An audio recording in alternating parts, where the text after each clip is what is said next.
welcome you all to this roundtable, national roundtable on the CARICOM Commission Report on marijuana, originally published in 2018. The reason for this is very simple. We, as part of the non-state actors and the Conference of Churches of Grenada, recognize that groups such as ours have a responsibility to take part in the shaping of public opinion. And when the government called indirectly some weeks ago for discussions on these matters, we saw it as an excellent opportunity to try to push things forward. Because on such an important matter as this, every voice must be heard and every viewpoint respected, even as we seek to determine what is in the best interest of all Grenada. But now I want to invite Reverend Prescott to introduce the moderator of the next panel. We continue our discussion as it relates to the legalization, decriminalization of marijuana. Our moderator for this discussion would be Mrs. Cheryl Curtin. Good morning to everybody present and to those listening via Zoom. So our first presenter this morning is Dr. Wendy Crawford-Daniel. Dr. Antoine, others listening through Zoom, and persons present here today, good morning. My role is to present some of the social issues and the social implication of marijuana use. Now here in Grenada, if some of you are old enough to remember, Grenada really should be leading the rest of CARICOM with regards to our attitude towards marijuana. I recall as a child, even in the very early period of prior to the revolution, the New Drill movement used the, should I say, decriminalization of certain quantity of marijuana as a platform to attract the young people who had the knowledge and wisdom at the time of of marijuana use. And so when the revolution occurred, a level of liberalization, not liberalization, but decriminalization of small quantities of marijuana, I think, was allowed until for a very short period, though, because things changed very quickly, and we saw that freeing up that occurred at a very early period of the revolution changed. And I'm sure at some point research will be done, particularly around the Rastafarian community, since they felt the brunt of that change in attitude towards decriminalizing marijuana. And that was over 40 years ago. So we really should be leading the Caribbean if we had continued along that path with regards to our attitude towards marijuana. So in discussing this morning the human and social impact of marijuana use, I will focus on this presentation on three aspects. I will not get into the fine details of the social implications so much, but more throwing out some theoretical ideas that will give us reason to think about some issues with regards to marijuana. So I would look at the social impact, of course, of our drug policy, the social impact of marijuana use among youth and children, and the social implication of decriminalization of marijuana with a focus on the pros and cons, of course, as we know, all situations will have those. But before I even touch on that, I would like to place my discussion within a historical and a sociological context, one that influenced the form and the intensity of the social impact of any drug, but keeping my focus on marijuana. When we look at the history and the evolution of our definition or the meaning, our perception, and the basis for our perception and the designation of marijuana as a drug, herein lies much of our problem. It clearly shows the origin of our negative perception. Designation, language means a lot. Designation, how we define concepts, extremely important in creating our perception and attitude towards that particular phenomena. So when marijuana is perceived as a drug, the connotation and the negativity we see, and that may have marked the decriminalization effort, or in other words, that sort of definition has made the sort of decriminalizing effort on the way very challenging and very difficult. Research has shown that marijuana historically was not always considered a drug. It was not always criminalized, and the designation and the demonization of marijuana as a drug was imposed on this region. This imposition by the colonial exploiters, in our case the British, in the 1930s, has more to do with the Eurocentric view of the world, that they are the center of the universe, and they were morally, ethically, and spiritually superior to the people of this region, and their capitalistic goal and the exercise of the acquired colonial power on the will of the people of this region. So their designation prevailed despite the region's long history of marijuana as traditional medicine, also used in religious rituals and rites of passage, and as a therapeutic treatment in meditation, in relaxation and enjoyment, in communications, and very importantly, in communication with ancestors or ancestral communication. It was used in social gatherings and in the communal life of our people. And I listened to Dr. Antoine's report this morning, and according to the CARICOM Commission on Marijuana, it was brought to this region by the indentured servants of Asia, specifically the Indians, who use it in spiritual rituals, and later adopted by the Rastafari movement, who viewed it, according to the Commission, as a gift of nature from God, used in prayers and other spiritual practices. This is the sacred and positive perception that existed about marijuana.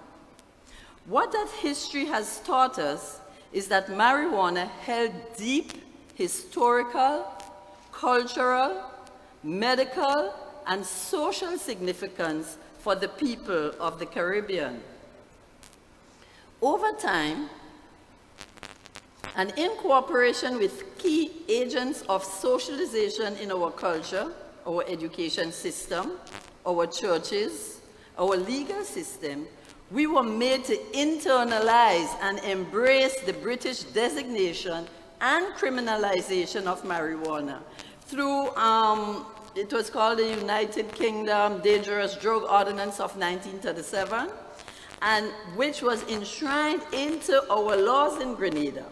It is this criminal designation and an imposed law that could be credited for the many social problems that emerged as local people were stripped of their right to practice their religion and their rituals. The other context in which I want to discuss its human and social implication is a cultural context within which our attitude towards marijuana has been nurtured and developed. Consciously embedded in our socialization, again, in our education, and so we see the importance of education if we're to undertake any measure with regards to marijuana, whether at school, church, or any other social institution, was a deliberate attempt to manipulate us into internalizing marijuana as a dangerous drug, reinforced further by U.S. drug policy for the region and the war on drugs, and subsuming marijuana that we consider a herb and they consider a drug, subsuming our herb into their war on drug, in which marijuana being their main focus in the region. And we blindly followed, and because we are blindly following our many of our political leaders in CARICOM who do not have the political balls to do what is right, and so who obediently, sorry, Father,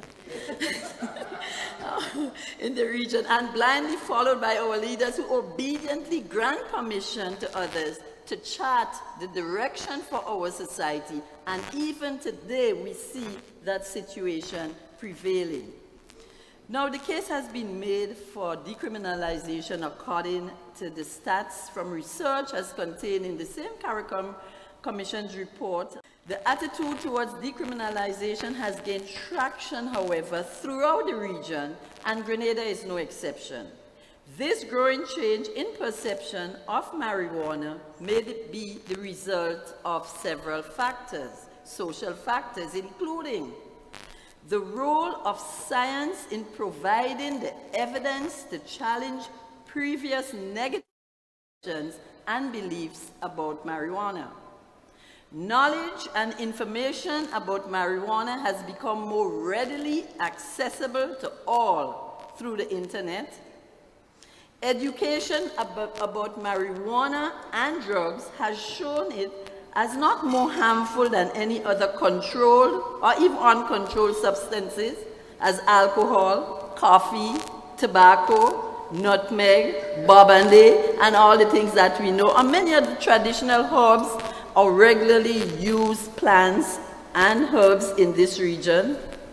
Technology has put at our fingertip any of the information we want to know about marijuana and other drugs.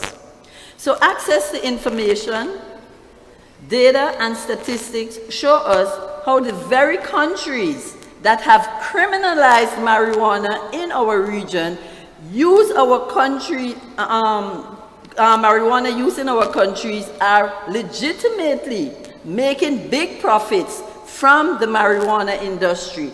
And all that information is right before us at our fingertip to see. So the hypocrisy of the situation is very alarming. Access to data, stats, and policy positions on marijuana shows us bias. We're able to see all the biases, all the inequalities and prejudices in the patterns of arrests, in the patterns of conviction, in the patterns of punishment, in the patterns of imprisonment for marijuana, and the contrast is very clear for us to see. It is evident from the data and statistics that the system is biased to disproportionately punish the most vulnerable people in our society. And I was happy to hear in the report from Dr. Antoine attention to that issue. Like everything else in the social world, nothing is static. Nothing remains the same. Everything evolves. Everything changes, including definitions, including perceptions, attitudes, and ultimately regulations and policies will face a similar situation. We know that everything has relative pros and cons, or negative and positive implications. That is often very time sensitive. Nothing remains the same. And that when we look at the social world, that is one of the that guides the direction of the social world, and understanding that nothing remains the same. So the very position that was held, the very definition of being a drug that was given to marijuana or imposed on marijuana, even that will come to pass, and it has already begun. So there is a level of legitimacy and need for concern in the argument of those of those who argue against decriminalization, with concerns particularly for young people and children, and those especially who may have adverse reaction to marijuana use.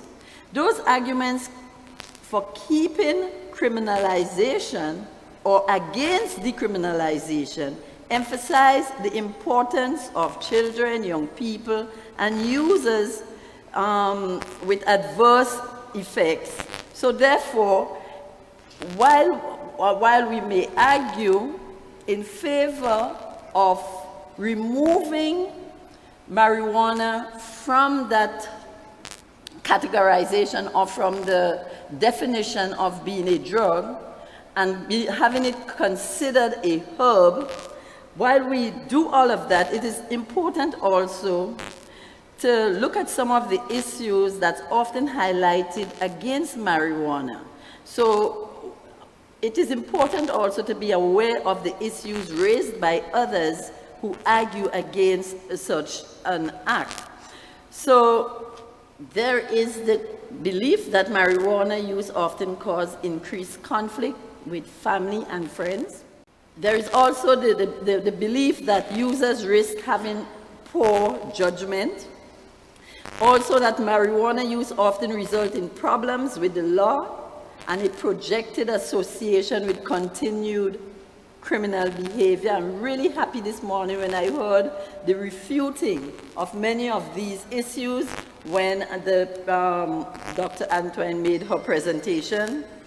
Many see marijuana use as an introduction into criminal behavior with increasing difficulty to get off that path.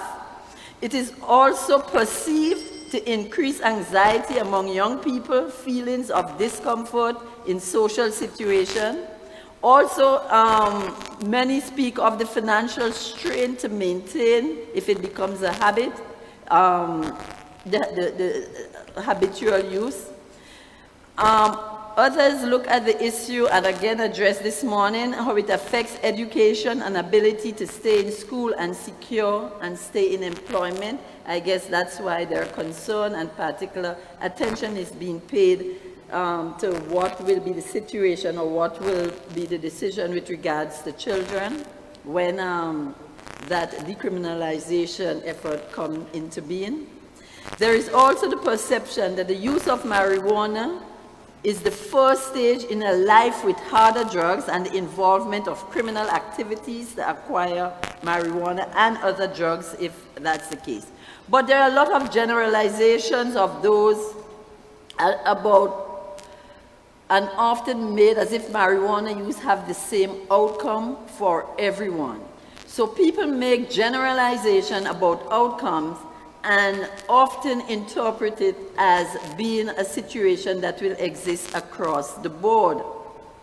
So equally as there are cons or there are negative consequences or negative impact or perceived negative impact, there are also reported and recorded pros for marijuana use, including much of which was presented earlier on, including some research report that some users become even more social and outgoing. Some experience decreased anxiety and decreased stress and reduced discomfort in social setting. And so when we think of this, your social life, which is basically comprises your interaction and relationship with friends and family, etc., we can see within the con a very positive impact on the social life according to research in marijuana use. As the presentation was being made this morning, I recall some years ago, I was undertaking a research project at Her Majesty's Prison, and the idea of the project was to see if there was a link between marijuana use and violent crime among persons in Grenada. And that research took me to the prison where I had to interview several guys who were both on remand and charged for various drug-related crimes. And in the designation, it was an OECS sort of study. So it was a study that took place in all of the countries in the OECS. And I was doing the Grenada leg and went to the prison to interview some of the guys up there. And one of the first things that they would say to me is, because drug, do not call it a drug, it's not a drug. If you do not change that term immediately, I will not be taking part in this, right? So I had to quickly make the switch and inform the organizers of the research about that comment. But more importantly, what many of them made that's a comment to me in different forms, but meaning the same thing. They would say, you will know, you can know when there is ganja here at the prison. We are peaceful, we meditate. There is no fight, there is no argument, there is no loud talking. We retreat and we meditate. When there is no ganja, up here is like a war zone. So there is some value, and it was a sort of common comment through. I said, I wonder if they discussed that before coming to me, that it seemed to be such a common thread in the response. But that's just to say that, you know, the whole idea of from the social world, the whole idea of the definition, how we define, have a lot to do with how we think about certain things. And that point and that issue that they raised at the prison brought home that issue to me more than anything else. That very designation creates a very negative perception and immediately is perceived with violent crime. So the very formulation of the research question was embedded with stereotypes and that type of thing. So I want to end without going much further because we have limited time. I'll say sociologically, marijuana has a long history of use in many religious, ethnic, and cultural traditions in the region. The focus of our policymakers and regulators should be to pay attention to the shifting perception within the culture and begin the necessary social and health provisions for those who could be adversely affected by the use of, and basically age-based regulation to protect children, in addition to extensive education about marijuana based on scientific facts and not on moral authority. Thank you. We're being joined next by Zoom, as I mentioned, by Dr. Omowale, Amerulu Marshall. Honorable ministers of the government, especially my old friend, Peter David, other parliamentarians, members of the clergy, activists, academic colleagues, and particularly my friends, Wendy Crawford, Dr. Prabhakar, Narasimhan, and others whom I can't see, but I'm sure there are others in the audience who are comrades and friends, academic colleagues, really Caribbean comrades all. I am pleased to be a part of this discussion. And I won't take too long because I don't know that it makes sense for me to indulge in redundancy. This report is so comprehensive so comprehensive. It reaches across, I would argue, most of the relevant foci that any discussion of this nature would want to bring into focus. It is also richly evidence-based and balanced.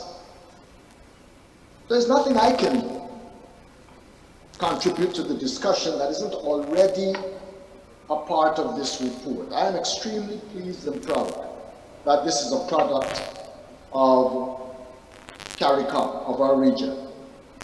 It's eminently useful and ought to be used, ought to be promulgated widely. I'll do my part through CANPA to ensure that it's disseminated so that people know what our decision makers are contemplating and the kind of scholarship that stands potentially behind those decisions. And while making those observations, I want to take a moment to compliment Professor Antoine on the behalf of her commission, because this product was produced by them, and it reflects a lot of work. And everybody is busy. Everybody is busy, even in this moment of COVID. So I feel extremely comfortable saying that Professor Antoine, what junior colleagues on the commission have produced, should provide our political directorate, our academicians, our policymakers, and even community activists, because we don't want to do anything. This is a problem. When I take a moment to talk about public health, I'll return to this. We don't want to do anything that does not reflect a broadly democratic participatory arrangement with communities.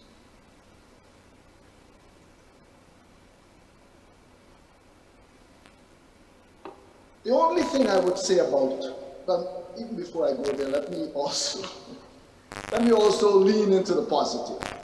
The fact that this is a regional initiative also excites me. I will not live long enough to see a richer, a fuller integration of the Caribbean, at least the CARICOM sub-region. But I aspire to a day when this would become really more like one state, a multi-state country, and less like this loose arrangement of sovereign nations. But it is sovereignty that I want to draw on as a sort of criticism, because we are late. I'm not sure that I understand. I'm not particularly educated about the treaty obligations, the constraints that our political directorate work with regard to international financing, and so on. I'm sure there are constraints that force them to comply with Big Brother. So let me make that concession before I say what I'm about to say. I just don't understand why we have to wait for America and Canada and Europe before we express the sovereignty we claim. We need to be more self-determining as a region.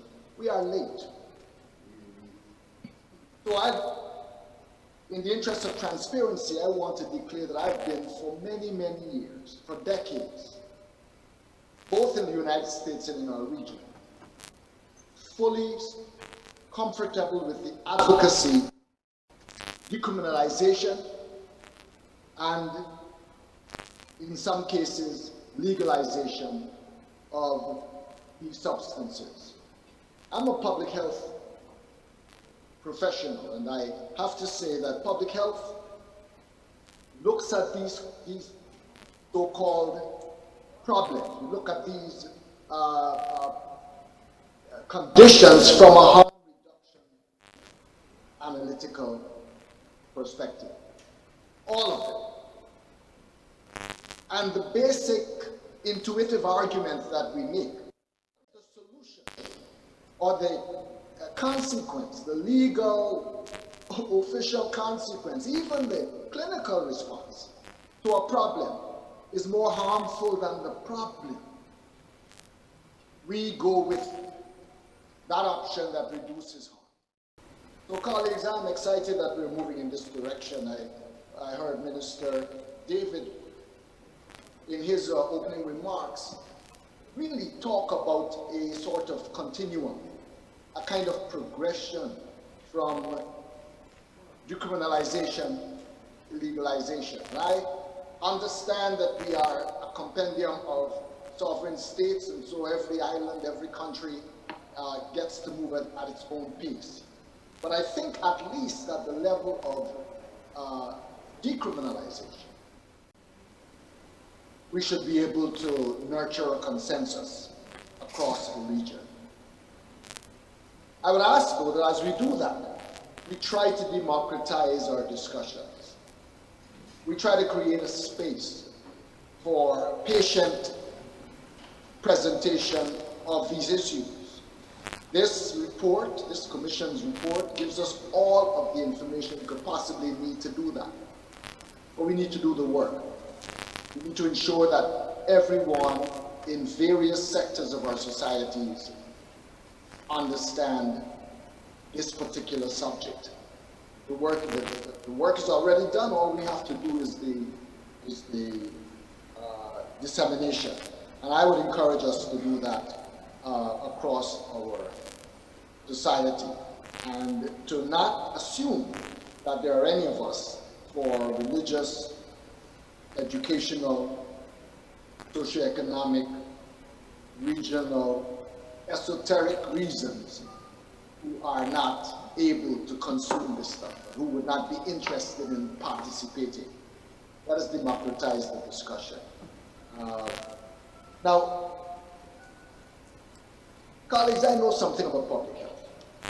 I don't know anything about the treaties that the political directorate work with. I don't know anything about even the economics, and I would leave to my medical colleagues the analysis and discussion of the medical uses of marijuana. Even if there are side effects there, though, I would merely remind us that there is no pharmaceutical treatment for which there are no side effects.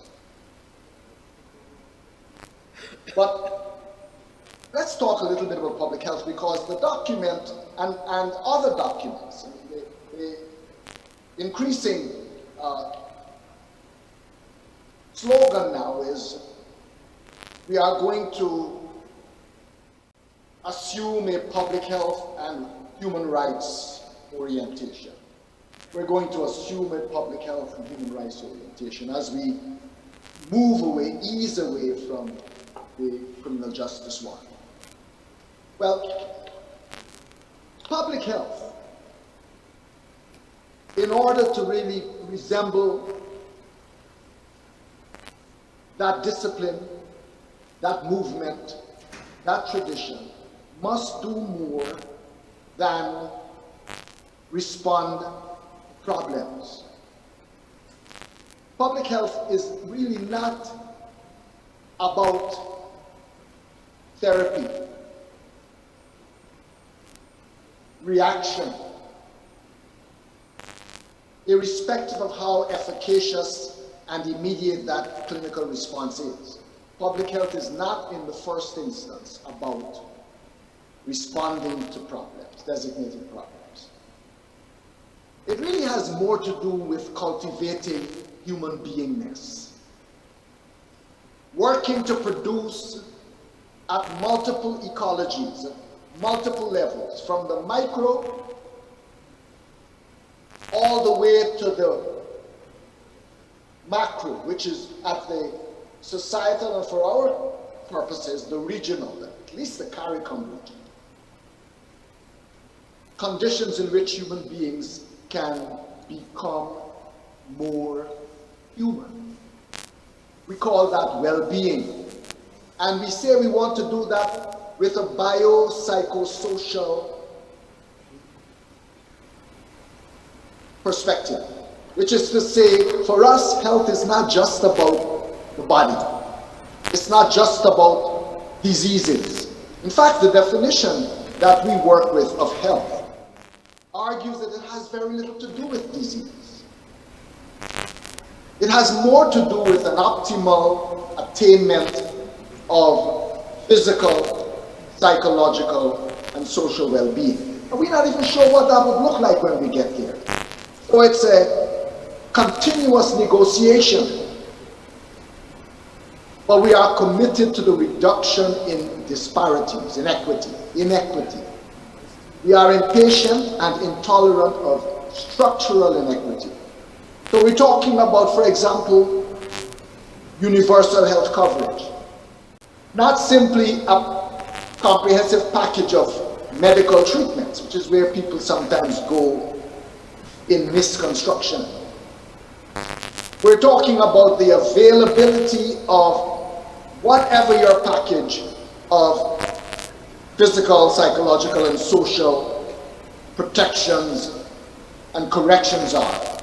Small country, small economy, you may not have nearly the kind of package that one gets in Australia or in America, but whatever is available to anybody in a society must be available to everybody without barriers. That is to say, without cost, out-of-pocket cost, without physical, cultural, regional barriers. So even though that sounds idealistic, what we are saying is that we work all the time to find them and to attack them so that we are constantly reducing impediments to access.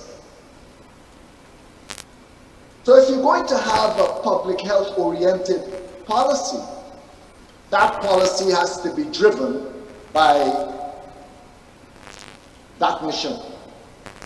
We want to broaden participation in decision making and governance. We want to ensure that communities are empowered to say something about the services they get, and that communities everywhere, irrespective of whether they are rural or urban, have equitable access.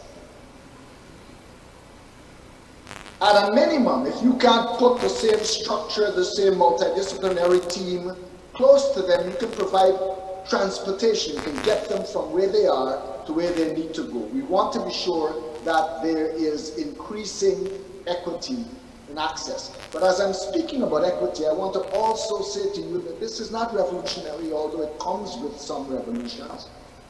Grenada had an early start that many of us thought was quite promising. Not perfect. But as Barack Obama used to remind us when he was president all the time, we shouldn't let the perfect be the enemy of the good. We want to work on social determinants. I think Dr. Crawford mentioned poverty and unemployment, miseducation and maleducation. These are factors that increase vulnerability not only to problems associated with substance use disorders, but a wider range of problems. And the same people who are found prevalently in this particular problem or that particular problem tend to be the same people that we would measure at high risk on a range of issues, which argues that what makes them vulnerable is not their little microcosmic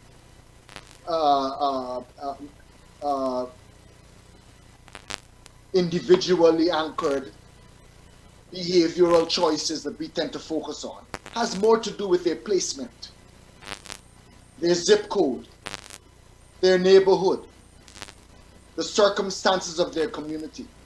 So colleagues, when we sit down to talk about a public health orientation or a human rights orientation, we have to understand this means much more than simply decriminalizing and offering treatment.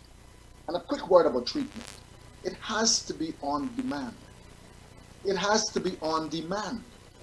Whenever there is a need, there ought to be competent professional services available to everyone without the barrier of cost.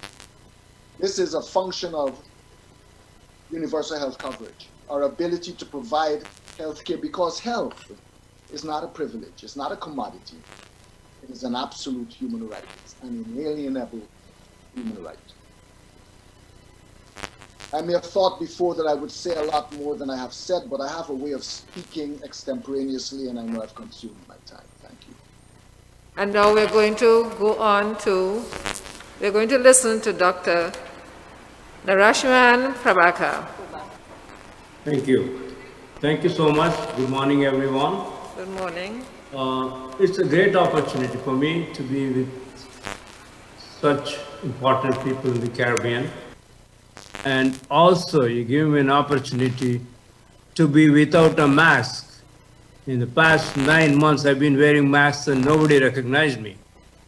At least now people would recognize me. Thank you so much.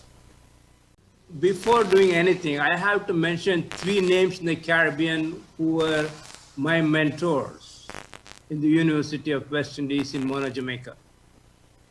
Professor Michael Bobran, Dr. George Mahy, and Dr. Hickling. These are my mentors way back in the 80s.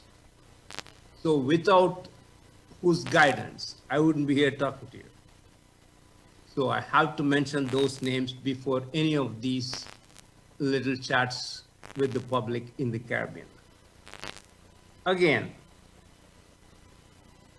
everything has been said. There is nothing for me to say it now. It's just that the commission has put forth one of the best reports, and everything is already written. All we have to do is maybe just discuss it and say, okay, we'll let it go. My only concern would be to legalize this drug. I don't mind doing the other thing because we still have some problems. You see, as Dr. Omowale said, he likes to talk about the society in general, whereas I would like to talk about people in particular. For a reason. I will tell you why. Because I have seen in the past, I've been here for 40 years, and I have seen so many mothers and so many fathers and so many families who come to me. We are not talking about the patients themselves, you know. We are talking about the parents of these people and what happens to them, how they suffer. Not because somebody is smoking marijuana, not because somebody is sick, but because of the behaviors of such people. For whatever reason, it is said that marijuana smoking is not necessarily a disease by itself. It's people who already have a disease might be smoking this drug, and maybe it causes the problems it does. It is definitely possible. But one question I have for you guys. I've seen hundreds of people who smoke marijuana only once, get into trouble, and then get out of trouble and never smoke again, and they're okay for the rest of their life. What do you think about it? I'm not blaming anything, you know. Please don't mistake me. I'm with you guys. This is the only problem I have with this. Or drug, sensimania, whatever you call it. Right? It is the people, it is the family that has problems, and not necessarily the particular person. Now, of course, the hospital is overcrowded. It is true. I'm not saying it's all because of marijuana, but in a ward round of 20 people, 17 people smoke marijuana. I'm not saying it's all because of marijuana, but they might have underlying disorders, underlying psychiatric disorders, personality disorders. And maybe they smoke and their disease is exacerbated. It is definitely possible. But please, let us think. Somebody said research and then legalize, or legalize and then research. How do we do it? I leave it to you guys because I am not a policymaker. I still feel a little bit of research is needed before we completely legalize this drug. All right? It's hard for me to say anything beyond this. The commission has done a marvelous job, and I want to congratulate them, and I agree with 99% of what they have said. Thank you so much. You here in front of me can make any points you wish to make, and we're inviting people who may be watching on Zoom also to be part of this discussion if they wish to contribute in any way. Most times, people say marijuana bring problems or bring diseases, give mental problem. But as he has explained, and I've been saying that for ages, marijuana doesn't affect anybody mentally. It's based on your personal lifestyle, maybe family, something you inherit, some disease you inherit from your family, or some other disease you may have. Comes up after smoking marijuana, but marijuana itself will never and has not created no side effect. I've been smoking marijuana since about 11 years old. And I was told about 9 years old that I has a mental problem. I wasn't forced to do anything educationally because my mother had feared that mental problem escalate. But I did my thing undercover when marijuana was introduced to me as a youth. And from since that time to this time, marijuana has inspired me, has grown me, has fed me, give me a family, give me everything I have. So I guess as much we must take the right approach in re-educating, as Dr. Waterly said, re-educating the people of Grenada especially. I've been on that issue for a very long time, my whole life. Since a little boy, I see myself as this thing should be legalized. It should be legalized. The time, as we said, for decriminalization has totally passed. In 2009, the Nyabingi House of Grenada, we went to the government and tell them about the legalization of marijuana. And they saw it as a big joke. You know, they never saw the importance, they never saw the spiritual benefit, they never saw the economic, they never saw nothing. As Dr. Waterly said, we look at the big guys out there and listen to them, and they destroy our policies that should be going forward. So in this case and this morning, I feel so happy and so revived with this issue that I pray the re-education about the herb, as the lady said, they call it a drug. I never call marijuana a drug. I always see it as a pleasant herb, which healed me over the years. So a proper stream of education must be done before legalization. As I said, I have a post, I couldn't come with it this morning because I was so excited to reach here this morning. I left it, legalization with regulation. And I have that for years, going about like a madman in Grenada. Oh, you're looking for marijuana to legalize, and that will never happen, and you don't hear what the Prime Minister said. But I knew what the Prime Minister said was very naive. He was very naive in his position, because he didn't want to listen to his people. More or less, he was listening to different people. So today now, we find ourselves at the back stage when we should be at the front stage. Yeah. Because, as I said, marijuana should be legalized in Grenada between 2005. Well, hopefully we'll get there. And decriminalized. So right now, we're past the stage, so we're looking for legalization. I have one thing to put on the table. I've heard about marijuana as different things, but I haven't heard anything about marijuana or cannabis as a weapon. And what I mean by that is that my experience in Trinidad in 1970, when young black men in the ghetto marched on the streets of Port of Spain, I never quite understood what brought that to an end very suddenly. And then I went to study in Oakland, California in the 1980s. And I met a number of people there who remembered the leader of that social revolution, Daga, Geddes Granger. And they remembered Daga coming to visit a guy called Huey Newton, who was the leader of the Black Panthers. And when he shared with Huey what was going on in the Caribbean, Black Power, Huey told him, by the time you get back to your country, marijuana will be on every block in Port of Spain. And when Daga got back to Port of Spain, marijuana was in fact on every block. And when Professor Antoine used the word chiller, it gave me a word on which I could hang part of what I have to say today. Because as a chiller, my sense is now that it has been used against people of African descent to chill us, so that we never become angry enough to make the social changes that are needed in the region.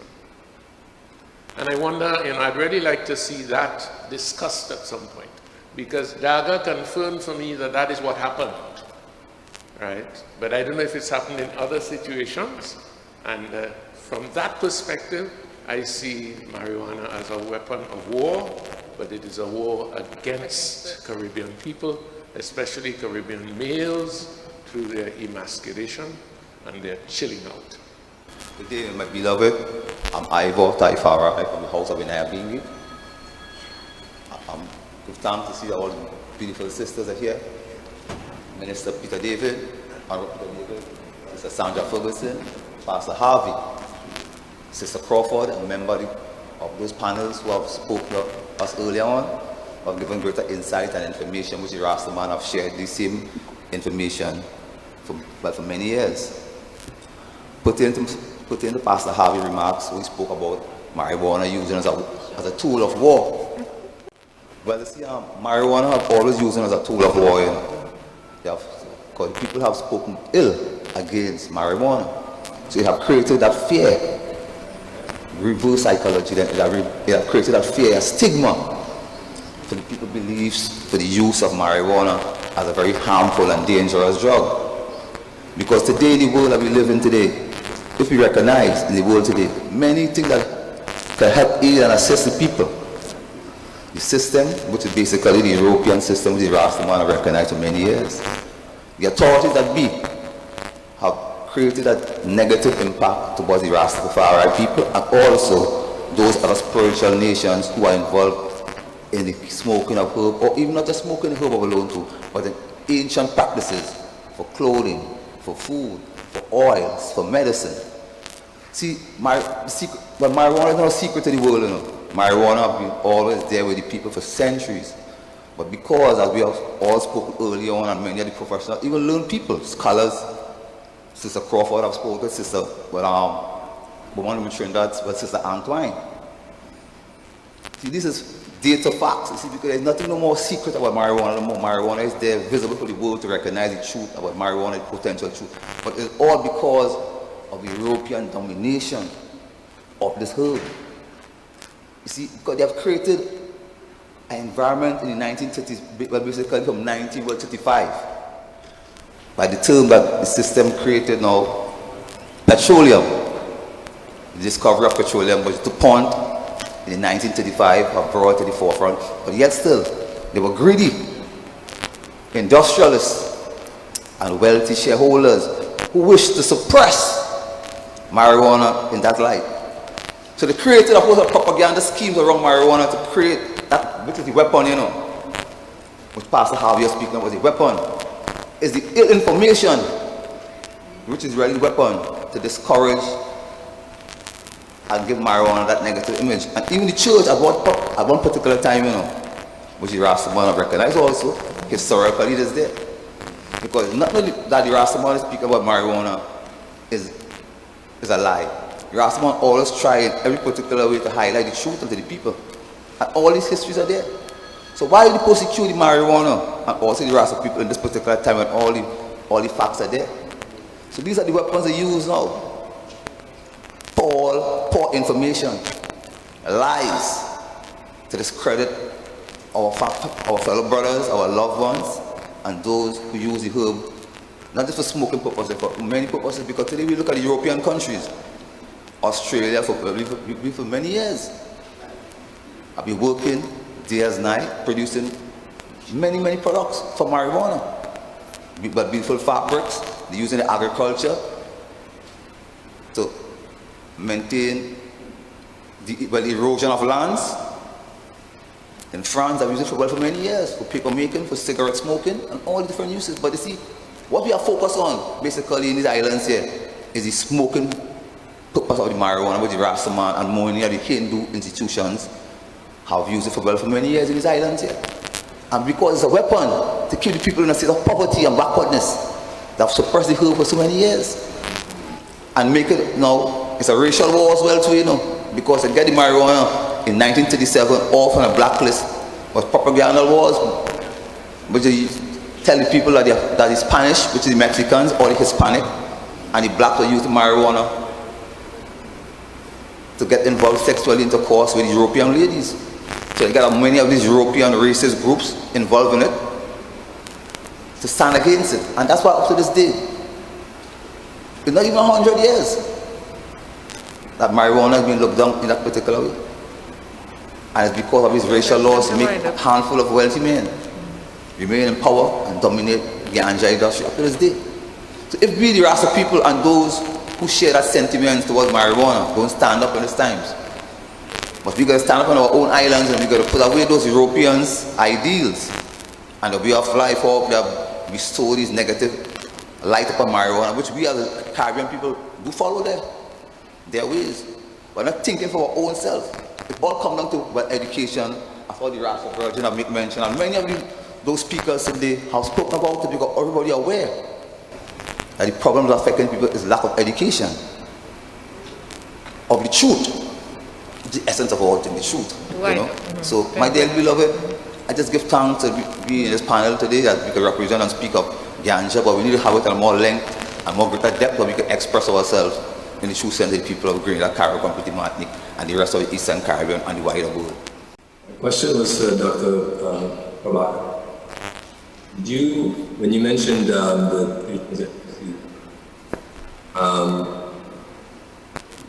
do you think that the fact that the law is the way it is, that cannabis is illegal, contributes more to those people coming into your services? Being that using substances actually should be treated as a health issue and not a criminal issue. Would you agree or disagree that the criminalizing of a plant allows for such things to happen where you would have patients or clients coming to you that will show these substances in their system, whether it's the substance that's causing a problem or not? Because the law is prohibited, one you mentioned even research, you can't really fully explore the plant to find out what it can do because the law is prohibited. So, and because it's prohibited, it's causing people to do things in secret where they should be seeking medical professional help, counseling, elders. Do you think that the law itself, as it is, being illegal, contributes more to the negative effects that it has on psychotherapy or people with underlying conditions? It is definitely possible that the law could contribute to health issues. I'm not saying the drug, the herb, or whatever it is, if it is in blood at a particular level, yes, it is possible it will contribute to health. As far as I'm concerned, as a doctor, health issues are more important to me, and I will treat that part. The legality part of it, I will leave it to the government. I don't want to involve myself. Okay, so second question. And I have to throw a law in it just because of how it goes the thing. Would changing the law, do you think, in your opinion, do you think changing the law would allow or decrease people's usage so that you won't be able to see that result in the people that come into your office. For example, when we tell the child don't use the cookie, you take the cookie. If it's a legal regime, where you know you can choose, as we were saying, where you're educated on what's there, you can choose. You can now choose legally, responsibly. Right. Changing that regime would increase the result, or make better the results you see in your offices. That there's less people coming in with that in their system who have whatever troubles they might have medically.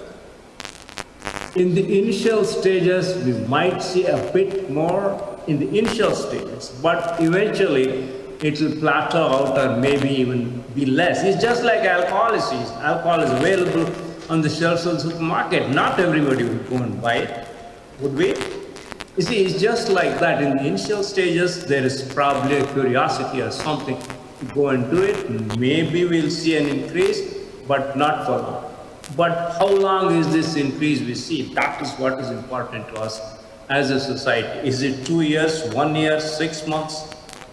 I don't know. I cannot tell you or predict what it is, but this initial increase would definitely be. That's my assumption. Thank you very much. Hello, hi. I'm Denise Ogilvie. I'm in Illinois.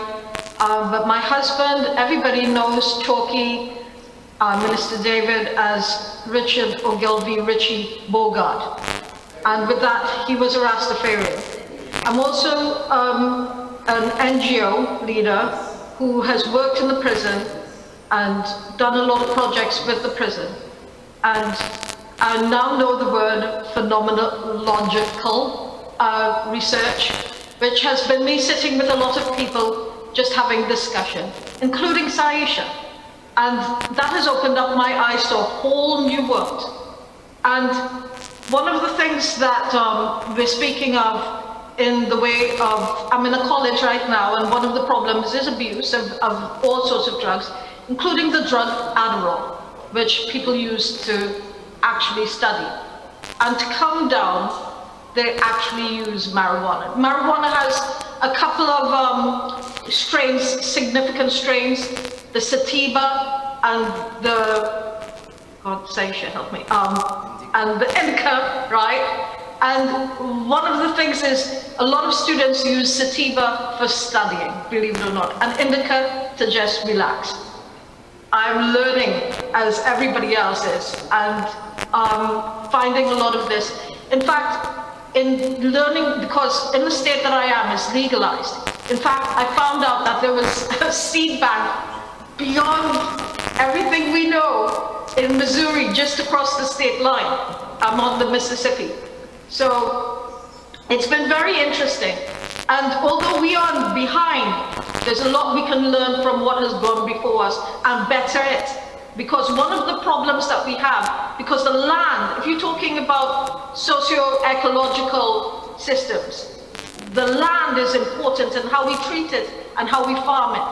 I see that with the Rastafarian brethren, everybody's planting. In fact, at one time we were sitting on the beach when we were finding out that people weren't getting seals again because a lot of elitists were actually growing their own. Yeah, in our most prominent areas. So, and that impacted the livelihoods of some of the Rasta brethren that I know. So it's amazing how we are wondering how this will go, but envisage this. If everybody could grow a tree, the market might crash. I'll not deny that. Market might crash because everybody could consume their own. God rest my husband's soul, I know he very much wished to grow his own because we have a high incident of chemical abuse or fertilizer import from St. Vincent. My concerns are also for the environment and keeping the environment which we all live on in a sustainable manner. And clear cutting those trees, if we mass produce like how California does, I don't think our environment will be able to do this. But it heartens me to hear about the Dominican lady and how she's growing it as companion planting, which is what I perceive I was hearing. Because if we do these plants with all our other plants and co-crop them with in a way that is more polyculture versus monoculture, we can do all our high nutraceuticals, moringa, neem, marijuana, cannabis, ganja, whatever you want to call it, right? Ginger, turmeric, and one can feed off the other as a guild and be grown. And there could be many layers of economy for the Rasta man. And all of them, it is not just the ganja plant that they know has healing possibilities. They know that there are possibilities in wellness. In fact, before they could understand it through the clinical eyes like Omowale, they understood it naturally. And for the bishop, you would want to go to I'm now researching with the Hebrew University in Jerusalem, where they've done some archaeological research and found in crucibles and in altars resin of cannabis, which they were probably using in oils. I don't know if they were smoking it, but I know that they were using it in oils. Yeah? But to say that if this is in biblical times, the origins might be right in with the righteous already, but ignorance, knowledge is power. Is how we can emancipate ourselves from this feeling of being burdened by the colonial society, oppressing our thinking, oppressing our culture, oppressing who we are. Because it is alive and well here as an industry. And just to say to you, it is in salves, it is in chocolate, which is one of the premier edibles that you're getting. Think about our industries. But we have to also be careful because Monsanto's and Marlboro have come together to patent seeds. And we know where that left us in our ordinary agriculture, what that meant to people. So origins of seeds are really important. There are many things. Once you decriminalize this or you legalize this or whatever you do, there are many things. If you talk about social impact, you want to make sure that there are no major companies coming to Moraway Hills and do hundreds of seeds. Our geology and our environment cannot withstand that impact. But if they do small farmers who integrate crop with other things, they have a better choice of modus operandi for a sustainable future. It is the way that people like Whole Foods are going, working with smaller farmers. So I'm saying all of this to say there's lots to think about the socio-economic impacts. And I go as far as the environmental impacts. And if we do it, we have things that we can use. We can use fish emulsion and seaweed emulsion. It is possible to make it ourselves because it comes from our natural resources. It is possible to co-plant with it other things. It is possible but large amounts, we need CARICOM to spit back out our CARDI into research. We need UE, and not close research people. Don't take ownership because then you're talking rubbish when you talk about social equity. It's got to be widely disseminated. It's not proprietary. Please, I know how universities are. I'm living in academia right now and I know how it is. Do not stranglehold the society for knowledge. Help us to find this. The Rastas were on the verge. They just need to. Gone is a gentleman called Dennis Brown. He didn't live long enough. A sociologist out of Mona, if anybody knows him. But for the Rasta men that have been incarcerated, and yes, I know, the police used to come to my husband and say, Ras, I'll plant something on you. It is a fair factor that, if anything, we can't afford Prozac and Zantac. That has been the Rasta man's psychological assistance, their professors, you know, because at the end of the day, the threats that they live by, the social circumstances of poverty that they live by. I've seen people tell their children that they have to cut their locks from their head to go to school. Those are traumatizing things. And so you understand now why you might see some violence out of it. I know my husband had his moments. Talkie and they can testify out there. So I can Peter David. But it was because of the trauma of life of being a Rasta man. I hope you take these things into consideration. Thank you. My name is Rasmanai Kutin. Well, what I really have to say, much of it has already been said, yeah? But what I'm basically basing on right now is that the Rastas has been going through a lot of struggle for many of the years. And the struggle we are going through is not for praying or not for doing other work, planting food or doing other things. It's mainly for the marijuana, you know? And we have been brutal. We have gone through a lot of discrimination and many other things, and even, you know, beaten so badly and all them things there. So what I'm really trying to say right now, that the government should try to institute some people, you know, or organization to really educate the people on marijuana and the uses of marijuana, because marijuana is not only to smoke. In the Caribbean and in Grenada, we use marijuana as a smoking because we can't get a chance to do any other thing with it. From the time you get it, you have to get rid of it. Yeah? You can't do nothing else with it. So we use it as a smoking, but marijuana is an industrial crop. You could make all different products with marijuana. So we should try to educate ourselves more about industrializing marijuana instead of just smoking. You know, we're looking at the smoking part, and this is a criminal offense to the people who use marijuana.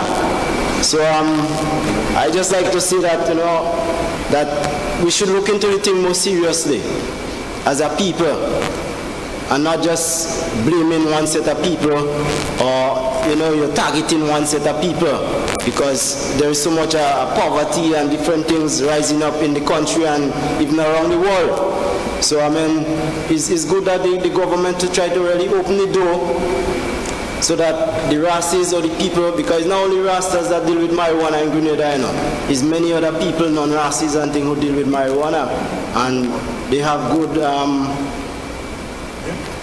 good effect. They have, you know what I mean, good reasoning about the marijuana, and marijuana does no harm to people. That is something that we have to study seriously about, you know, because there are studies go on in many big parts of the world that marijuana is not no dangerous drug. It's not even a drug. Yeah? It may not be a drug, but as the professor said, it does have certain psychotic... Oh, sorry. Yes, it's not a drug, but as the professor said, it does have certain psychotic properties. And according to the other circumstances in the individual's life at the time, these will come to the fore. So we must be careful not to make general statements that are not always completely true. Give with me? What I'm trying to say now, we have different types of substance in the marijuana, right? You could use it differently than the smoking. So if someone get a problem with the smoking, then they could use the oil. I think about the tea. They could use it in many different ways, you know? And some of these people too, certain information have been hidden and distorted so that we wouldn't even come to the fullness of the truth of the marijuana. You know, so this is something that we need to do some serious studies about. But I think today was a good start. I give thanks. I really appreciate, you know, give thanks for everyone that could have come out, and I really appreciate that we start something today, and the government could work alongside with the Rastas and the people of Grenada. The pastor earlier had mentioned his ignorance. Other people have mentioned the fear. Dr. Antoine had said that her personal opinion is legalize is the way to go. That's because cooking the food 15 times, adding a different ingredient each time doesn't really make sense. Cook it once and make it right. Denise, give thanks. Brother did a lot of work here to move this motion forward, and I'm kind of sad that he's not here to see this actually happening. The fear, though, is what I really want to address. A couple months ago, we had a discussion, I think it was hosted by BBN, I think, and there were some people from the diaspora, and they asked one of the questions I asked was, what is the reason that we're not discussing, or what is the reason that would prevent us from full legalization? And one of the reasons that was given was the UN Drug Act.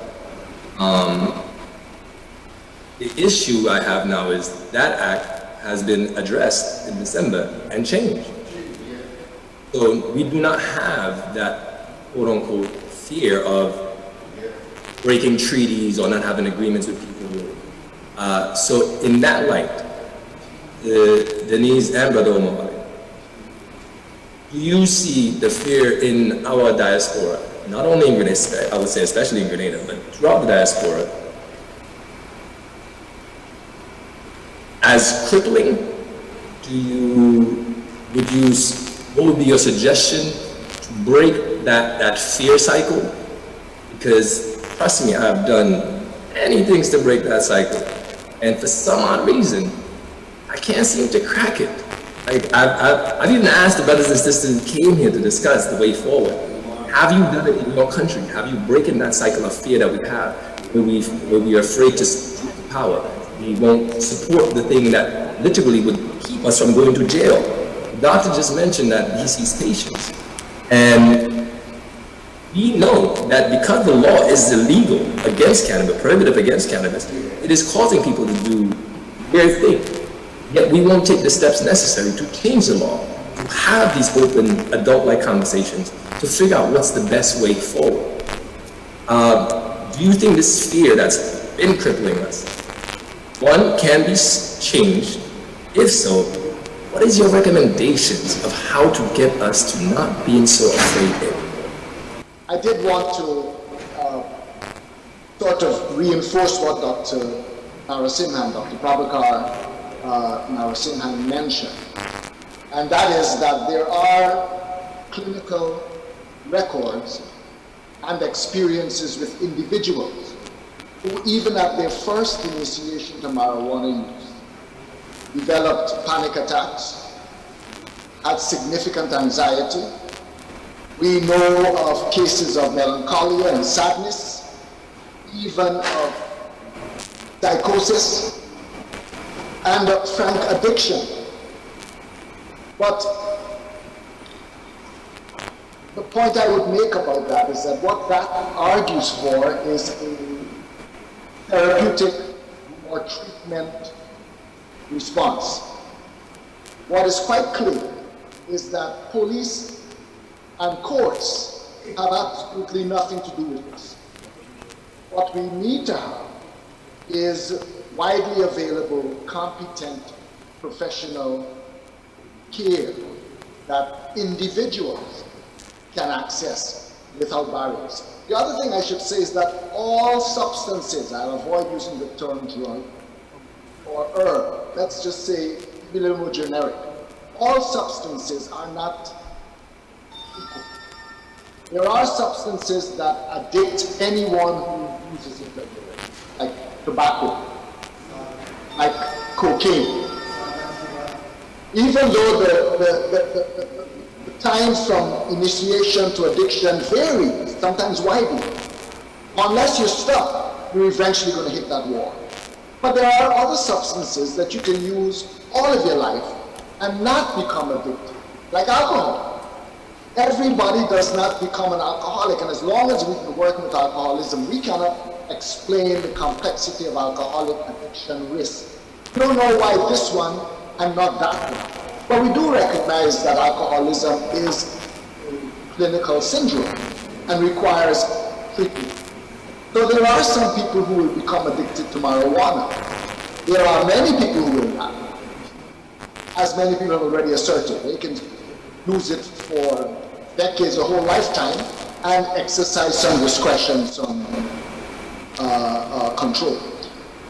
But it doesn't really matter, because what matters more is that there is not a criminal justice penalty with all of its social and economic consequences that is triggered by an addiction to this substance, but rather there is a clinical response. People can, without stigma, seek and get access to quality care.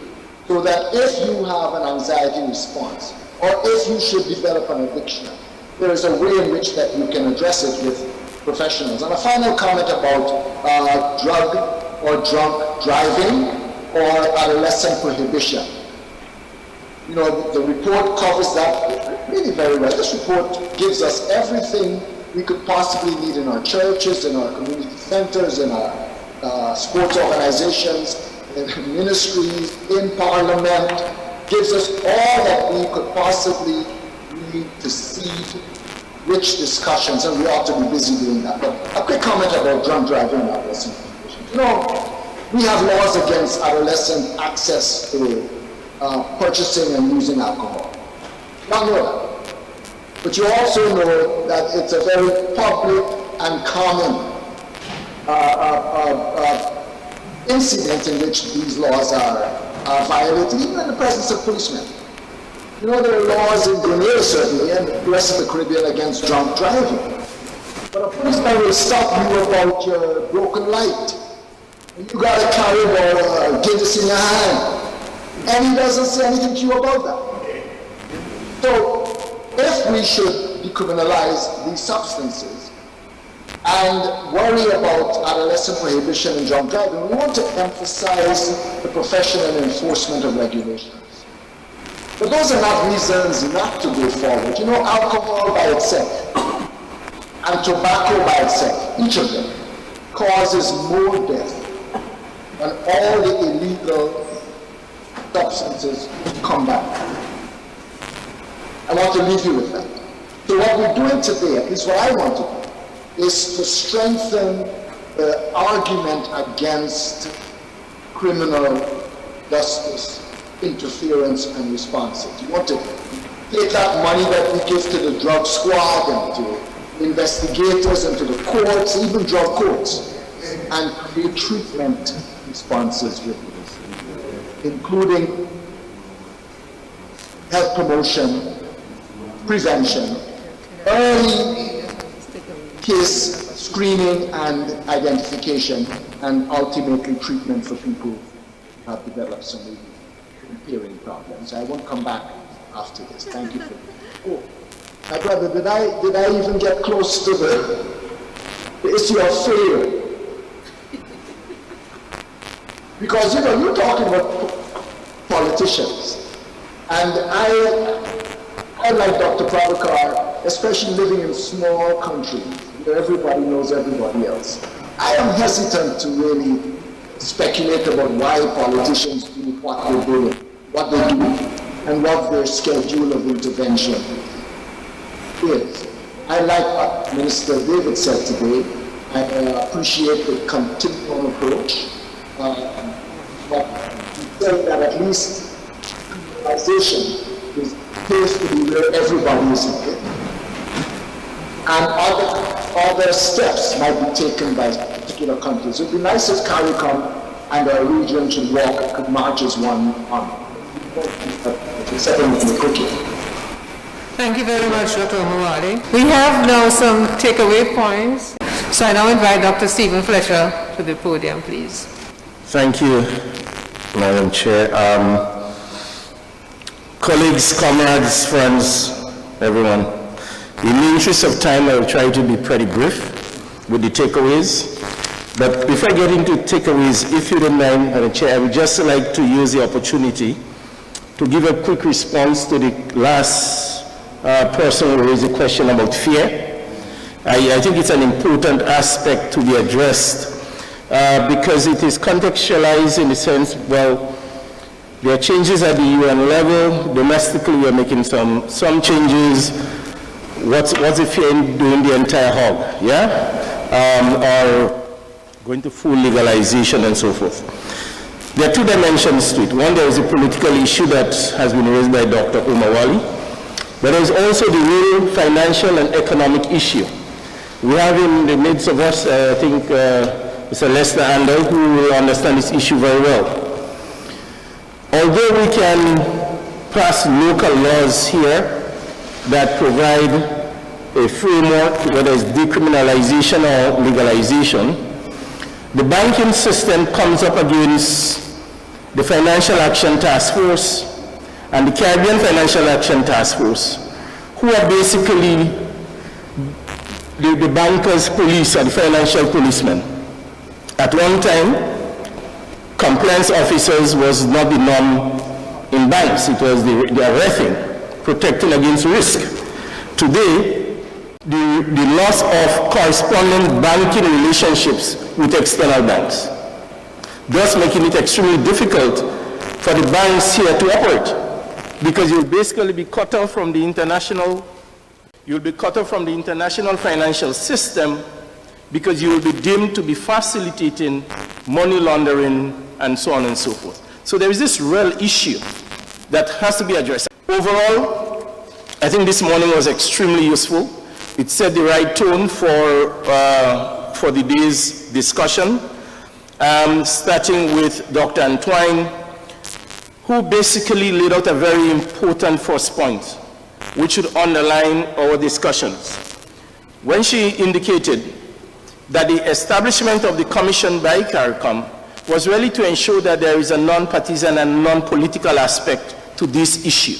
It is very important that we bear this in mind. It is not just a political issue. It is not a partisan issue. It is a people's issue. And we must focus on it in that sense. Okay? The other issue that was raised is that of the importance of social justice in these discussions, which is in response to all the injustices and inequalities that are taking place over the years. That was taken up later on by almost every member of the panel that followed. And therefore it became an underlying theme, the issue of social justice and legal reform was an integral part of this process. The other issue that we need to take away with us is that despite the fact that we are talking about decriminalization, legislation, legalization and so forth, there is a real caution. I think every speaker raised the issue of caution in the way that this is done, especially on the impact of children and the young minds. I think those are critical issues, and they are cross-cutting issues by every speaker. We should bear in mind. Just to highlight two other things quickly, Dr. Crawford, I think, made a very important point and started off with the whole historical context of this issue, and she certainly phrased it in the historical and sociological context so that we can understand the evolution of this issue and place it, in my humble opinion, I don't know how she interpreted the sociological issues in that sense, but I will say in a real society way, in a societal way that we can relate to the issues as they unfold, and more will be said on that. We then followed by Dr. Omowale and Dr. Prabhakar, which Dr. Prabhakar, I should say, he gave way to Dr. Omowale in concurring fundamentally with all of the views, as he said, 99% of the views that were expressed by Dr. Omowale. And I will end on Dr. Omowale's note, where he said that there are three issues that needs to be addressed concurrently on this: participation, empowering of communities, and allowing for equitable access to the resources that will come from this industry, as well as the resources that are needed to protect against the downsides of this industry. So I will end here. Thank you very much.